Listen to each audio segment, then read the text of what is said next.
Hello, my name is M.K.Davis. A friend of mine, Don Monroe, has traveled widely throughout the American West, and he's been many times into the state of Nevada. In a little town called Winnemucca, Nevada, there's a museum there that contains, they have, not on display, but actually down below in a cabinet, they have the skulls of some unusual proportions. These skulls were shown many times on television as examples of skulls that were giants. And the word has it that these skulls originated from a cave nearby called Lovelock Cave. And there's a legend associated with that cave dealing with a race of giant, red-haired giants who warred with the Paiutes and were eventually cornered in a cave and burned alive.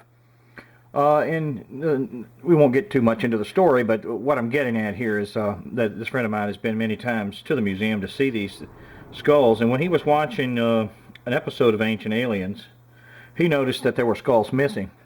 And I did a little comparison, and I just show you what I found.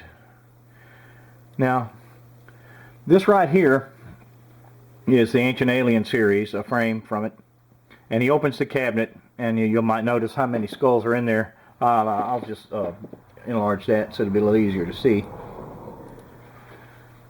Oh, you got 1, 2, 3 skulls, and then 1 mandible. And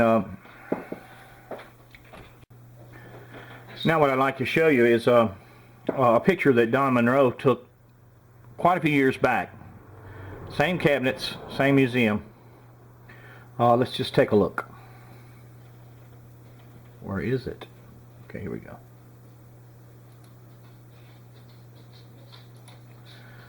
Okay, let's see if we can count the number of skulls that are there now. And I might have to just reduce the size a little bit to get it all in there. There we go.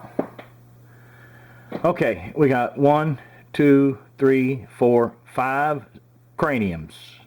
And besides the craniums, if you want to count mandibles, we got 1, 2, 3, 4, 5, 6, 7, 8 mandibles, jaws. And if you'll notice this particular jaw, how large this jaw is. This jaw is as wide as almost the skeletal, the cranium itself.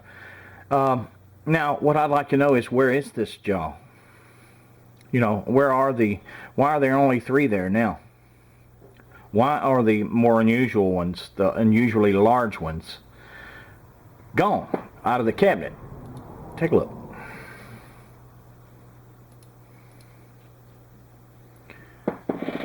Look at the size of this one right here.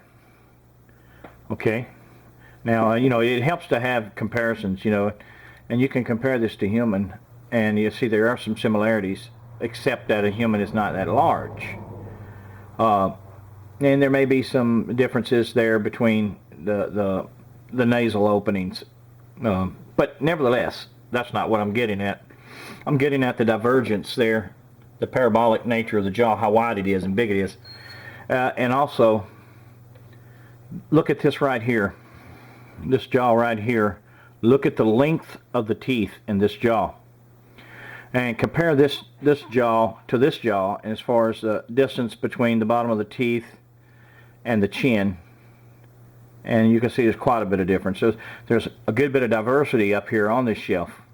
There's some of what probably wouldn't look any different than anyone else, and then there's some unusualness. This is certainly very unusual. Look at the length of the teeth here, and besides just it's a different looking jaw than all the rest. And then look at this jaw right here.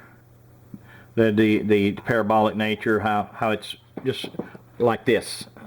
It's so big and wide. That's, to me, in my estimation, why they had them down here.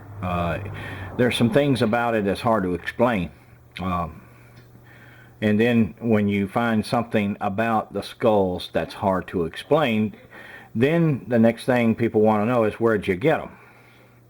And then you have to explain where you got them, and then you're going to listen and you're going to hear about this war that went on with the Paiutes and this race of giants. And you're going to say, well, maybe that's not somebody's imagination. Maybe it's not a myth. That maybe there were some very large individuals living along the Humboldt River, which goes back up into the mountains there. And maybe they were giving the Paiutes a lot of grief to the point of being cannibalistic. You notice these guys have been bludgeoned. You see holes knocked in the skulls, and they're just the skulls completely busted up, cracked up. So somebody wanted to make sure that they were dead. But anyway, I wanted to point that out to you. Don Monroe took this picture many years ago. Don says, hey, some of the skulls are gone. And he's right. Now, next thing you know, we need to know is where are they? And why are the most unusual the large ones with the long teeth in the front, the ones with the big wide divergent jaws? Where are they? We need to know that. This is interesting right here. With a little enhancement, you can see it a whole lot better. But this is that unusual tooth mandible that was laying up there, and you can see the entire tooth with the little enhancement there. But what I see even more unusual about it is that the teeth do not have a flat top on them. They're pointed, which is that's not unheard of. That there are some cultures who file their teeth.